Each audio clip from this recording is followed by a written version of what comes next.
Emilico makes it to Kate's cage and tells her about all that happened so far, so she tells Emilico how she ended up in the cage and says that the only way to free her is with the keys from the beginning of the test. Hearing this, Emilico decides to go and try to cut through the thorns, when Ricky and Patrick passes by and see Emilico having trouble, so they decide to give her Lucier before continuing to the end.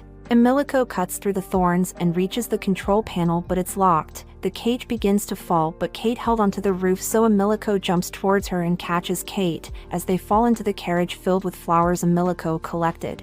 Her brain juice starts leaking, so Kate carries her to a river and begins cleaning her, but they realize that they don't have enough time to make it back to finish the test and begin to embrace each other.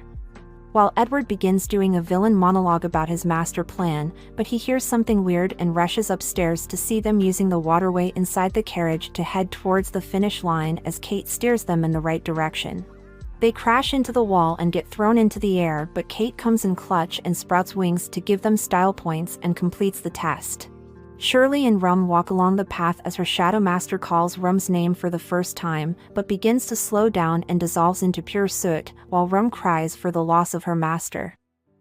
In the debut hall, Emilico gets a new fit for completing the test, but they warn Kate that she shouldn't speak about soot powers with anyone because it's a close-kept secret. The children are applauded for completing the exam and a ceremony is held. The pair are given suspiciously dark coffee, so Kate puts it away, but Emilico drinks it all. Rosemary and her Shadow Mary Rose come by to congratulate them, while Mia and Sarah praise her in the most mean girl way possible.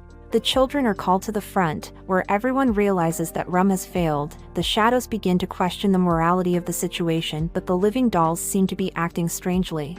They head towards the garden, where the goat hands Kate a note as the Shadow King arrives, who causes all the living dolls to orgasm just by his presence, but Kate realizes that the coffee may have contained some of that good shit. Edward meets with the Shadow King and gives a report on the debut. He goes on to explain that a shadow is a type of fairy that mimics the form of humans, then they acquire their personalities by interacting with the dolls. And to become an adult, they gain the face of a human by taking over their body, but if a shadow fails to gain a personality, they begin to crumble away.